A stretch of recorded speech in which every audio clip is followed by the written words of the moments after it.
그리고 자비로우신 우리 아버지 하나님 참으로 감사드립니다. 저희를 구원해 주시고 또 주님의 귀한 자녀로 삼아 주신 은혜에 감사드립니다. 주의 몸된 교회 가운데 저희를 두시고 또 더욱 주님을 알고 또 주님을 배우고 주님을 따라갈 수 있는 기회를 주신 것 참으로 감사드립니다. 저희는 너무나 연약하고 또한 또 부족합니다. 주님께서 저희에게 또 충성된 마음과 또 주님의 지혜와 말씀을 내려주시기를 간절히 기도드립니다. 얼마 남지 않은 중집회에 주님께서 함께 하셔서 많은 사람들이 주의 말씀 앞에 나올 수 있도록 도와주시고 주께서 코로나19를 속히 종식시켜 주셔서 저희가 주님의 일을 하는데 부족함이 없도록 도와주옵소서. 마지막 때가 될수록 모이기를 힘쓰라는 주의 말씀을 따라 저희가 친히 함께 모일 수 있는 기회가 속히 오도록 주님 도와주시고 또 이 기간에 진리를 찾는 많은 사람들을 제 가운데 많이 붙여주시기를 또한 기도드립니다. 오늘 모임의 시종을 주께 의지합니다. 저희를 언제나 사랑하시는 예수님 이름으로 기도드렸습니다. 아멘. 우리 성경 같이 찾겠습니다. 사도행전 2장입니다. 사도행전 2장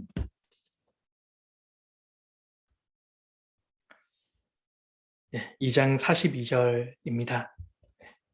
사도행전 2장 42절 42절부터 제가 읽겠습니다. 저희가 사도의 가르침을 받아 서로 교제하며 떡을 떼며 기도하기를 전혀 힘쓰니라.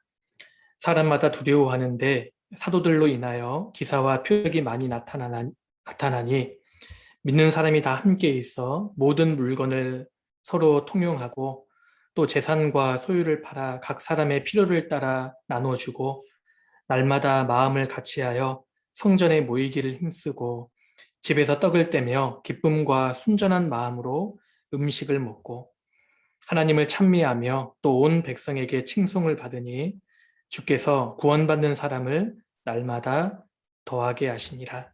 됐습니다.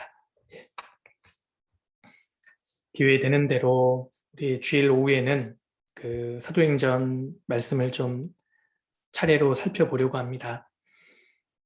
지난 시간에는 우리 사도행전 1장까지를 잠깐 살펴보았던 것 같고 오늘은 2장 말씀 중에서 42절부터 47절까지의 말씀을 좀 같이 생각하고 교훈을 받아볼까 합니다. 자세히 좀 공부를 하면 너무 많은 시간이 들기 때문에 되도록이면 각 장에 생각해 볼 만한 한 가지의 교훈들 이렇게 중심으로 좀 살펴볼 계획입니다. 본문 말씀은 초대교회가 어떤 모습으로 살았는지를 잘 보여주고 있습니다. 주님은 이 말씀을 통해서 우리에게 무엇을 말하고 싶어 하실까요? 사도행전 2장에 이런 교회가 있었다는 것을 우리에게 그저 알게 하기를 원하시는 걸까요? 아니면 지금도 우리 가운데 이런 교회가 이루어질 수 있다는 사실을 말씀하려 하실까요? 지금도 성령의 시대입니다. 성령님은 조금도 달라지지 않으셨습니다. 성령이 강하게 역사하시면 지금도 이러한 역사가 나타날 수 있다는 겁니다. 우리 부서의 모습이 또 우리 교회의 모습이 이 초대교회의 모습을 닮는다면 성령이 우리를 통해서 더 강하게 역사하실 거라고 생각합니다. 성경은 절대 법칙이지 않습니까? 사도행전 2장에서는 드디어 오순절에 성령이 강림하시고 베드로의 전도 설교를 들은 사람들이 하루에 3,000명이 구원을 받는 놀라운 역사가 나타납니다. 41절 보시면요. 41절에 그 말을 받는 사람들은 세례를 받음에 이날의 제자의 수가 3,000이나 더하더라. 그러니까 이날에 하루에 구원을 받고 주님의 제자가 된 사람이 3,000명이었습니다. 하나님께서 정말 크게 역사해 주신 겁니다. 3,000명으로 인해서 초대교회가 시작이 된 겁니다. 자, 이제 그 예루살렘 교회의 아주 모범적인 삶의 모습이 42절부터 나옵니다. 42절. 저희가 사도의 가르침을 받아 서로 교제하며 떡을 떼며 기도하기를 전혀 힘쓰니라. 초대교회 구원받은 사람들의 무리, 교회가 힘썼던 그 세 가지의 내용이 나옵니다. 먼저 사도의 가르침을 받아, 두 번째로 서로 교제하며 떡을 떼며, 그리고 기도하기를 전혀 힘쓰니라. 우리가 한글 성경을 보면 기도하기만 전혀 힘쓴 것처럼 읽혀질 수 있는데, 사도의 가르침을 받는 데에 전혀 힘썼고, 서로 교제하며 떡을 떼는 데에 전혀 힘썼고, 그리고 기도하기를 전혀 힘썼다는 뜻입니다. 그래서 전혀 힘썼다는 말은 전념했다는 뜻이지요. 그래서 크게 초대교회 성도들은 이 세 가지를 힘썼다라는 것을 우리가 알 수 있습니다. 차례로 좀 살펴보겠습니다. 먼저 저희가 사도의 가르침을 받는데 전혀 힘쓰니라. 구원을 받은 그 성도들은 이제 사도의 가르침을 받는 것을 힘썼다라는 걸 우리가 알 수 있습니다. 여기에서 사도의 가르침을 받아 이 말씀이 가장 먼저 언급되고 있지 않습니까? 오순절에 성령이 강림하신 이후에 사도들이 가장 치중했던 것은 바로 말씀을 가르치는 것이었고, 초대교회 성도들은 그 가르침을 받는 데에 전념했습니다. 우리도 마찬가지라고 할 수 있습니다. 교회는 말씀에 대한 가르침이 우선되어야 합니다. 성경에 대한 가르침이나 성경을 배우는 것을 소홀히 하면서 다른 것을 강조하는 것은 아마 옳지 않을 겁니다. 지난 40년 넘는 시간 동안 우리 교회를 통해서 하나님께서 역사해 주신 주된 이유가 말씀을 앞세웠기 때문이라고 확신합니다. 그래서 우리 교회는 특별히 주일 말씀, 수요 말씀, 그 말씀 시간이 다른 교회에 비해서 많이 길지 않습니까? 우리가 구역 모임 모일 때에도, 조 모임 모일 때에도 항상 말씀이 앞서 있습니다. 말씀을 앞세운다는 것은 사실 주님을 앞세운다는 것이죠. 그래서 주님께서 우리 교회를 통해서 크게 역사해 주셨다고 믿습니다. 교회는 말씀을 가르치는 곳이고, 교회는 그야말로 말씀의 집입니다. 그래서 말씀을 가르치고 가르침을 받는 것을 우선순위에 두어야 할 것을 우리가 먼저 배울 수 있습니다. 저희가 사도의 가르침을 받는데 전혀 힘쓰니라. 고린도전서 12장 8절부터 보면 성령의 9가지 은사가 나오는데 그 중에서 가장 먼저 언급되고 있는 것이 성령으로 말미암아 지혜의 말씀을, 어떤 이에게는 같은 성령을 따라 지식의 말씀을, 구원받은 성도가 마땅히 알아야 할 교리적인 지식의 말씀, 그리고 그 말씀을 생활 가운데 적용하는 지혜의 말씀을 가장 앞세우고 있지 않습니까? 그래서 교회는 마땅히 말씀이 가르쳐지고 배우는 시간을 가장 소중히 여겨야 할 겁니다. 사도 바울이 어느 정도로 초대교회 당시에 말씀을 가르쳤을까요? 사도 바울의 설교가 길었습니다. 성경에는 나와 있지 않지만 그 전승에 의하면 바울이 두란노 서원에서 설교할 때 보통 오전 11시부터 오후 4시까지 한 번에 평균 5시간씩 설교했다고 하지 않습니까? 우리 문성부 형제자매님들 어떠실까요? 지금부터 5시간 말씀드리면 다 나가겠죠? 그죠? 가르치는 바울의 이 열정도 대단하고 가르침을 받으러 나오는 성도들의 열심도 굉장히 대단했을 겁니다. 성도는 교회에서 말씀을 가까이 하는 것에 가장 힘써야 할 겁니다. 그래서 말씀 시간에 봉사를 한다든가 말씀 시간에 따로 교제를 한다든가 그것도 주님 보시기에 틀림없이 합당치 않을 겁니다. 우리가 이 코로나19 때문에 모여서 말씀을 듣지 못하는 경우가 많이 있는데 그럴 때일수록 더욱 주의해야 할 거라고 생각합니다. 혼자 말씀을 들으면 아무래도 그 마귀의 타깃이 될 가능성이 많아요. 우리 디모데전서 6장 찾아보실까요? 사도행전 2장은 잠깐 받겠습니다. 디모데전서 6장. 그래서 오늘 3, 3, 5 모여서 말씀을 듣는 자매님들이 계시네요. 그 자매님들은 훨씬 유리하실 겁니다.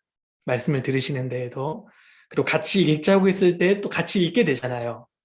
모여 있으면.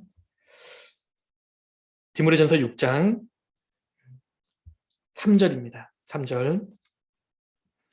누구든지 다른 교훈을 하며 바른 말, 곧 우리 주 예수 그리스도의 말씀과 경건에 관한 교훈에 창념치 아니하면 저는 교만하여 아무것도 알지 못하고 변론과 언쟁을 좋아하는 자니 이로써 투기와 분쟁과 회방과 악한 생각이 나며 마음이 부패하여지고 진리를 잃어버려 경건을 이익의 재료로 생각하는 자들의 다툼이 일어나느니라.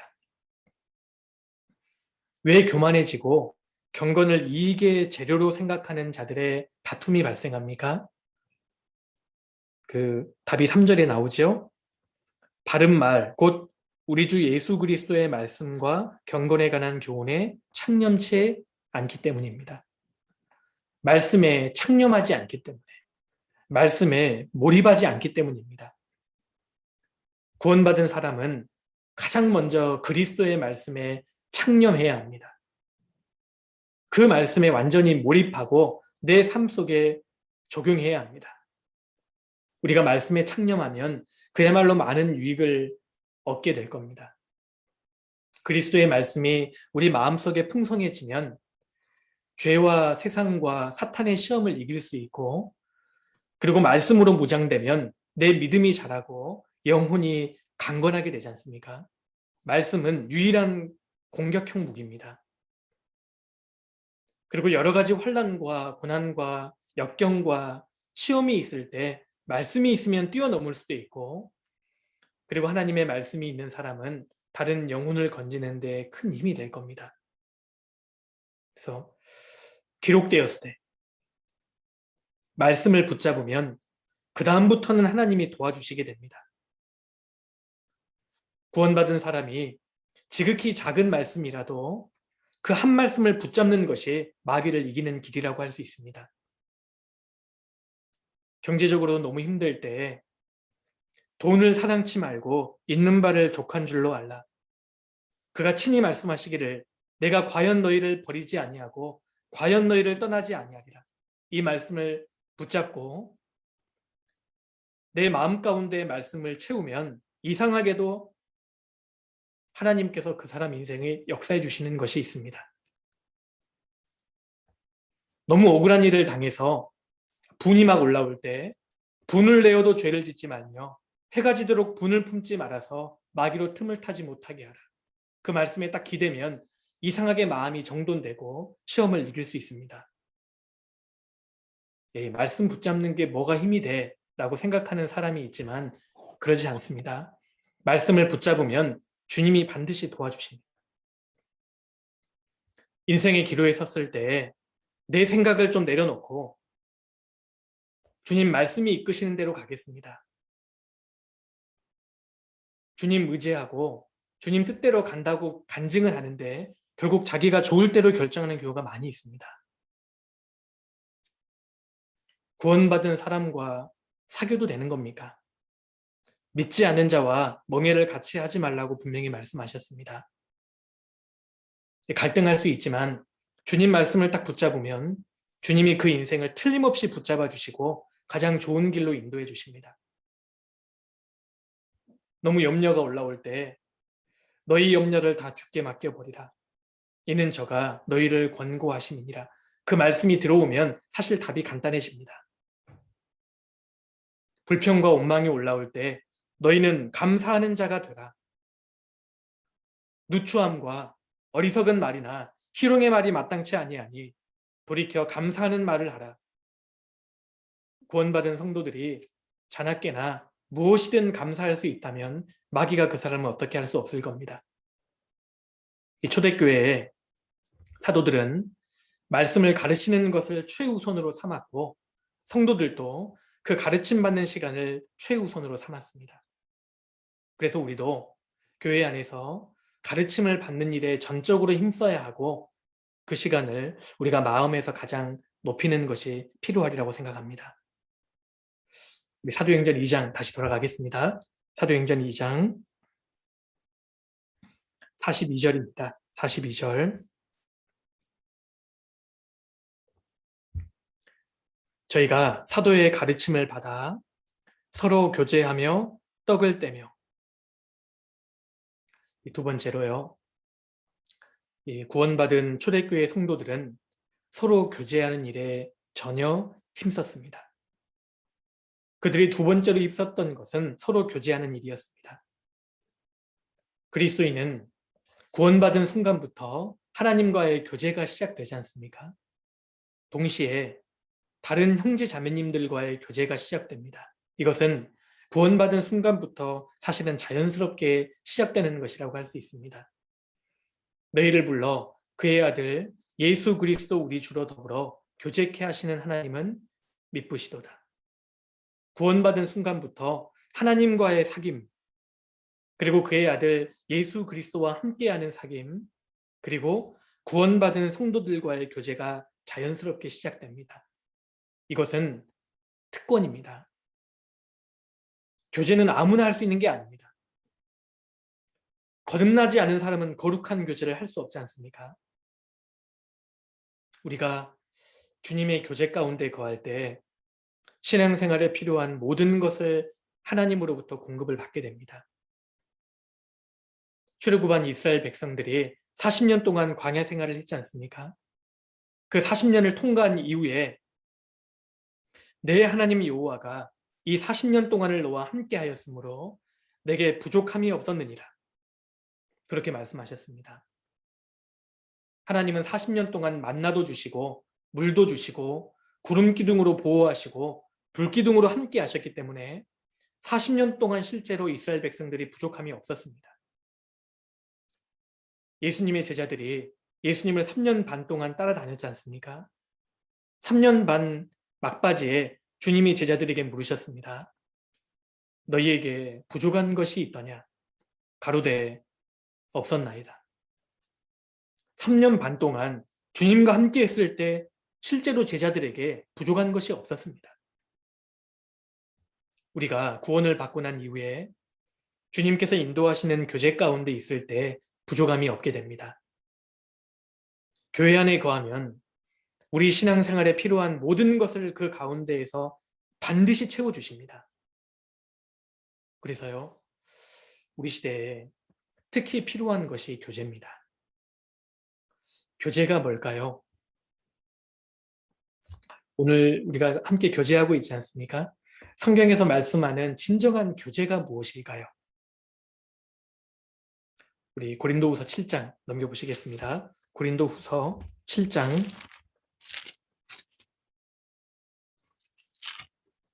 7장 3절입니다. 고린도후서 7장 3절. 내가 정죄하려고 이 말을 하는 것이 아니라 이전에 말하였거니와 너희로 우리 마음에 있어 함께 죽고 함께 살게 하고자 합니다. 너희로 우리 마음에 있어 함께 죽고 함께 살게 하고자 합니다. 이게 교제입니다. 사도 바울은 그리스도 안에서 고린도 성도들과 운명을 같이 하기를 원했습니다.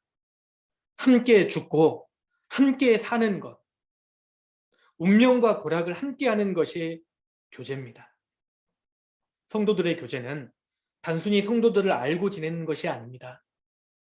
주님 안에 거한다는 것은 함께 연합하고 동거하고, 이 연합과 동거는 운명 공동체를 말합니다.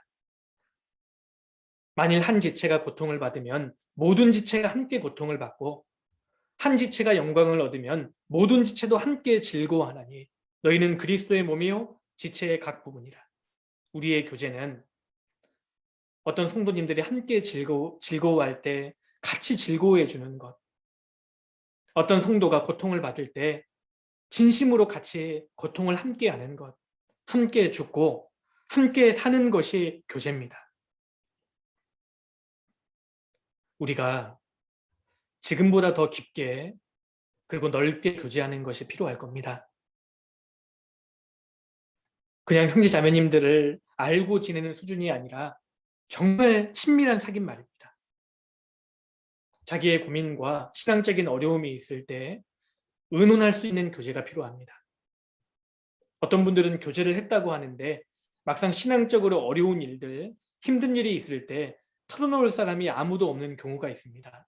그러면 안 됩니다. 그건 진정한 교제를 했다고 할 수 없습니다. 자기 어려운 문제를 같이 의논하고 신앙적인 조언을 들을 수 있는 깊은 교제를 하는 사람들이 필요합니다. 교회 가운데의 교제는 육신적으로 친밀해지는 것을 말하는 게 아닙니다. 육신적으로 친밀해지면 오히려 신앙적인 교제를 하는데 장애가 될 수 있습니다. 그리고 육신적으로 친밀해지면 마귀가 틈탈 수 있습니다. 전도서 4장 찾아보실까요? 전도서 4장입니다.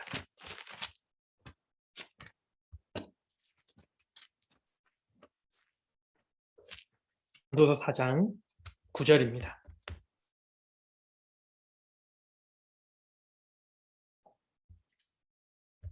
전도서 4장 9절.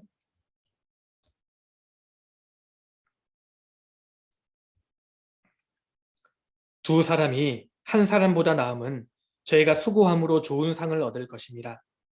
혹시 저희가 넘어지면 하나가 그 동물을 붙들어 일으키려니와 홀로 있어 넘어지고 붙들어 일으킬 자가 없는 자에게는 화가 있으리라. 이게 우리 결혼식 그 말씀 때 자주 듣는 말씀이지 않습니까? 근데 결혼식 때뿐만 아니라 그리스도인의 신앙생활에 정말 중요한 말씀입니다. 혹시 저희가 넘어지면 하나가 그 동물을 붙들어 일으키려니와 홀로 있어 넘어지고 붙들어 일으킬 자가 없는 자에게는 화가 있으리라. 신앙적으로 넘어지는데 붙들어 일으킬 자가 없는 자에게는 화가 있다고 말씀하셨습니다. 교회는 나오는데 교제는 참석하는데 혼자 있으면 위험합니다. 마귀가 보고 있기 때문입니다. 근신하라 깨어라 너희 대적 마귀가 우는 사자같이 두루다니며 삼킬 자를 찾나니.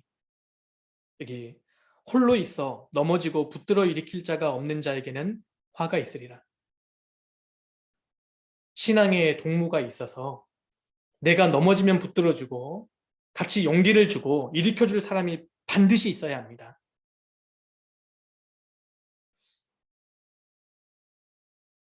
혹시나 내가 청년의 교제 가운데 구역에서 교회에서 나를 모르는 사람이 있으면 전도인도 집에 초청하고 형제 자매님들을 초청해서 나를 알려야 됩니다. 내가 넘어지면 전화라도 걸어주고 그리고 신방이라도 좀 해주고 나를 도와줄 만한 사람을 내 주변에 많이 포진시켜야 합니다. 집이 누추하더라도 나도 구원받은 성도니까 집에 초청해서 차라도 대접할 수 있지 않습니까? 그래서 그렇게라도 해서 주님 오시는 날까지 신앙생활을 잘해야 하지 않겠습니까? 구원받은 사람은 단독으로 살면 안 됩니다. 이 코로나 시기에 신앙 엉망이 된 사람 많습니다. 우리 문선부 형제자매들 중에도 많을 거예요. 교제는 참석하는데 자기 희생하는 것도 없고 수고하는 것도 없고 이게 좀 문제가 심각합니다. 벌써 코로나 이것 때문에 자유롭게 모이지 못한 지 1년이 훌쩍 지났지 않습니까? 교제는 참석하는데 교제하는 게 아닌 사람이 많을 수 있거든요. 11절에 두 사람이 함께 누우면 따뜻하거니와 한 사람이면 어찌 따뜻하랴. 신앙도 마찬가지입니다. 혼자서는 뜨거워지지 않습니다. 혼자 성경을 읽고 혼자 기도하면 어느 정도까지는 되지만 길게 안 됩니다. 그게 진짜 신앙이 아닙니다. 하나님은 혼자 거하도록 만들지 않으셨습니다. 그 사람이 지금 군대에 있다. 그 사람이 잘못해서 감옥에 있다. 그건 특별한 경우지 않습니까? 그런데 같이 모일 수 있는 형편임에도 불구하고 개인주의적인 사람들이 있거든요. 홀로 거하기를 좋아하는 사람들이 있습니다. 자기 마음에 맞는 사람들과만 교제하는 사람들, 자기 바운더리에 누군가 들어오는 걸 싫어하는 사람들이 있습니다. 그 사람들 마음은 틀림없이 차가울 겁니다. 우리가 같이 교제하는 가운데 신앙의 불이 붙게 돼 있습니다. 구원받은 사람이 충분한 시간을 내서 신앙적인 교제를 해야만 영혼의 불이 붙고 그리고 주님을 위해 살아가겠다는 마음과 열정이 올라오게 되어 있습니다. 한 사람이면 패하겠거니와 두 사람이면 능히 당하나니 삼겹줄은 쉽게 끊어지지 아니하느니라. 이 말씀도 사실입니다. 예수님 말씀하시기를 두세 사람이 내 이름으로 모인 곳에 나도 그들 중에 있느니라. 절대 혼자가 아닙니다. 두세 사람이 주님 이름으로 모인 곳입니다. 주님을 위해서 참으로 살려고 하는 사람, 그 두세 사람 가운데 주님이 함께 하신다고 말씀하신 겁니다. 그 가운데 마음이 뜨거워지고 열심히 살려가는 마음이 올라오고 그리고 마음에 맺힌 것이 풀어지는 겁니다. 삼겹줄은 쉽게 끊어지지 아니하느니라. 신앙에 친구가 있을 때 삼겹줄이 될 수 있습니다. 그래서 구원받은 이후에 친구를 잘 사귈 필요가 있습니다. 내가 정말 누구를 가까이 해야 할지 잘 생각해야 합니다.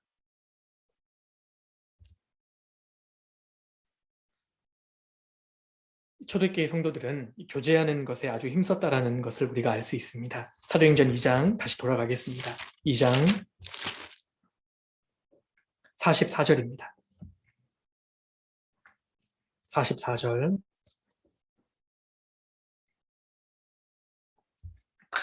믿는 사람이 다 함께 있어 모든 물건을 서로 통용하고 또 재산과 소유를 팔아 각 사람의 필요를 따라 나눠주고 날마다 마음을 같이하여 성전에 모이기를 힘쓰고 집에서 떡을 떼며 기쁨과 순전한 마음으로 음식을 먹고 믿는 사람이 다 함께 있어 날마다 마음을 같이하여 성전에 모이기를 힘쓰고 이 초대교회 성도들은 교제하기 위해서 날마다 모이기를 힘썼습니다. 어떤 분이 이 말씀을 보고요. 그때는 할 일이 별로 없어서 이것이 가능했다. 지금은 너무 바쁜 시대니까 불가능하다. 코로나 때문에 안 된다. 물론 맞는데요. 내 마음이 어디에 있느냐가 중요할 겁니다. 사람은 자기 마음이 가 있는 곳에 시간도 물질도 몸도 투자하거든요. 어떤 분은 구원받았다고 하면서 교제에 오는 것을 잘 안 하는데 운동하는 것은 빠지지 않습니다. 가족 모임 있으면 빠지지 않거든요. 그 사람 마음 중심은 주님이 아닌 겁니다. 마음의 중심이 어디에 있느냐에 따라서 몸도 가게 되어 있습니다. 그 사람을 알려면 그 사람이 주로 돈을 어디에다 쓰느냐 그리고 그 사람이 시간을 어디에다 쓰느냐를 보면 그 사람을 알 수 있는 겁니다. 우리가 코로나 때문에 모이는 것이 자유롭지 못하지만 상황이 괜찮아져서 아마 이제 다음 주부터라도 모일 수 있게 되었다라고 하면요. 우리 앞뒤 보지 않고 모여야 합니다. 그 마음을 항상 품고 있어야 합니다. 육신에 지면 안 되거든요. 우리 이제 교회당에서 모이려고 하면은요, 분명히 얘기 나올 겁니다. 온라인으로도 교제 잘 했는데 굳이 모일 필요가 있느냐? 경계할 필요가 있습니다. 육신은 항상 편해지려고 하거든요. 혼자 말씀 들으면 편하지 않습니까? 핸드폰 울리면 언제든지 확인하고 화장실 갔다 오고 싶으면 화면 차단하고 갔다 와도 되고 같이 말씀 안 읽어도 되고 심지어 말씀 안 찾는 분도 계십니다. 앞에 성경책 없는 분도 있거든요.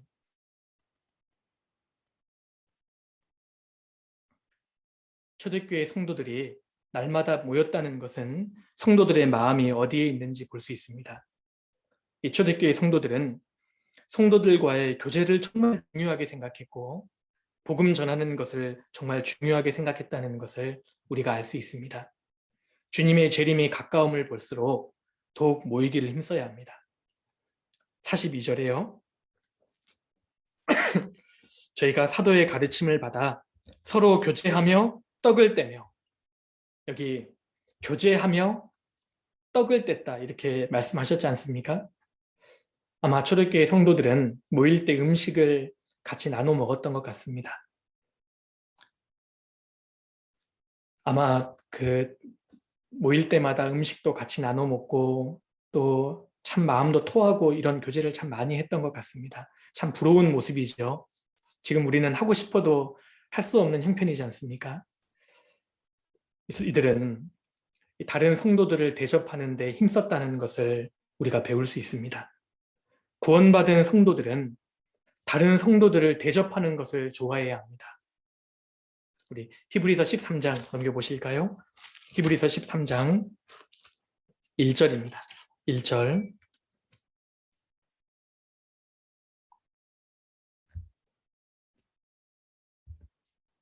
(13장 1절입니다) 형제 사랑하기를 계속하고 손님 대접하기를 잊지 말라. 이로써 부지 중에 천사들을 대접한 이들이 있었느니라. 형제 사랑하기를 계속하고 손님 대접하기를 잊지 말라고 하셨습니다. 손님을 대접하고 형제 사랑하기를 하다가 중간에 그만두지 말고 지속적으로 해야 할 것을 권면한 겁니다. 구원받은 성도는 다른 성도를 대접하는 일을 기뻐해야 합니다. 그게 사실 그리스도인의 특징이라고 할 수 있습니다. 선한 일을 하고 선한 사업에 부하고 나눠주기를 좋아하며 동정하는 자가 되게 하라.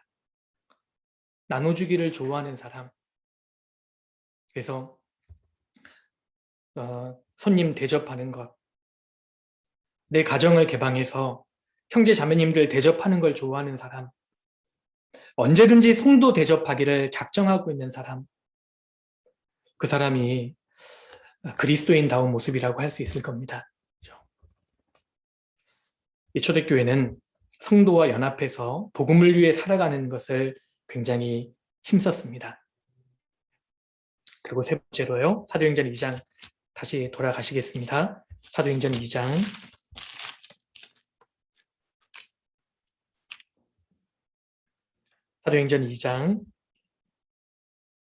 42절입니다. 42절 마지막 부분에 보면 기도하기를 전혀 힘쓰니라. 예루살렘 교회는 기도하는 일에 전념했습니다. 초대교회가 힘있게 복음을 전할 수 있었던 것은 기도가 뒷받침되었기 때문이었습니다. 그래서 이 당시에 활발한 복음의 역사가 나타났던 가장 주된 이유는 성도들의 합심 기도였습니다. 마음을 모아서 간절히 기도했던 것이 복음의 역사가 크게 나타나는 하나의 비결이었던 겁니다. 그래서 같은 시간을 정해두고 합심해서 기도하면 그걸 통해서 성령께서 더 크게 역사해 주실 거라고 생각합니다. 자, 그 결과 주님께서 이런 역사를 나타내 주셨죠. 47절입니다. 47절 한 구절을 같이 읽겠습니다. 하나님을 찬미하며 또 온 백성에게 칭송을 받으니 주께서 구원받는 사람을 날마다 더하게 하시니라. 주님께서 구원받는 사람을 날마다 더하게 해주셨습니다. 주님께서 강하게 역사해 주셔서 구원받는 많은 결과가 나타난 겁니다. 한 사람을 건지고 세우는 일은 사람이 할 수 있는 일이 아닙니다. 오늘날은 그것을 더욱 느끼는 것 같습니다. 사람들의 마음이 더 강팍해지고 있습니다.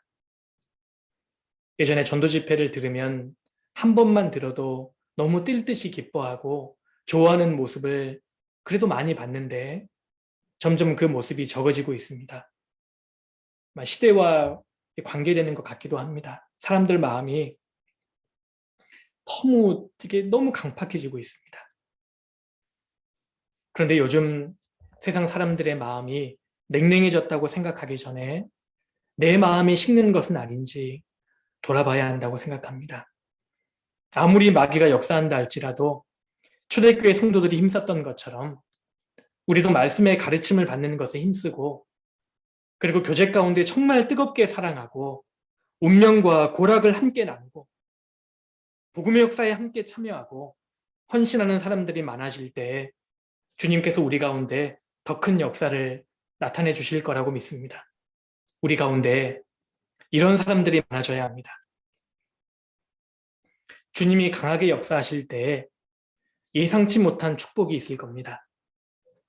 우리 마지막으로 시편 72편 넘겨보시겠습니다. 시편 72편입니다.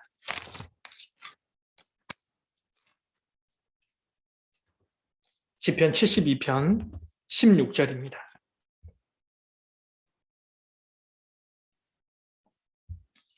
(72편) 16절. 산 꼭대기의 땅에도 화곡이 풍성하고 그 열매가 레바논같이 흔들리며 성에 있는 자가 땅의 풀같이 왕성하리로다. 여기 산 꼭대기의 땅에도 화곡이 풍성하고, 산 꼭대기의 땅에도 화곡이 풍성하다는 것은 아주 드문 경우지 않습니까? 이 말씀은 예상치 않은 곳에서 곡식이 나오는 겁니다. 구원받은 성도들이 말씀을 높이고 정말 하나가 되어서 복음을 전하면 전혀 예상치 못했던 곳에서 주님이 축복을 해주십니다. 예상치 못한 사람들이 구원받는 역사가 나타나고 심지어 다른 종교에 심취되어 있는 사람들이 굴복하는 경우도 벌어집니다. 주님이 강하게 역사하신다는 증거입니다. 주님의 뜻이라면 물불을 가리지 않는 바보들이 많이 나타나야 합니다. 주님의 역사를 가장 우선으로 생각하는 사람들이 많아져야 하고, 그런 사람들이 많을수록 짧은 시간 내에 복음이 전해질 겁니다. 구원받은 식구들이 서로 사랑하고 같이 동참하고 뜨겁게 희생하고 수고하면 주님이 구원받을 만한 사람들을 많이 우리 가운데 연결시켜 주시고, 그리고 확실하게 생명을 얻도록 도와주실 겁니다. 그래서 지금으로부터 2000년 전에 이 초대교회 성도들의 모습은 우리에게 너무나 큰 교훈과 또 도전이 된다고 생각합니다. 그들이 힘썼던 이 세 가지 항목을 우리가 잘 기억하고 우리 개인에게도 적용시키고 또 우리 모임에도 적용시키면 좋겠습니다. 여기까지 말씀드리겠습니다.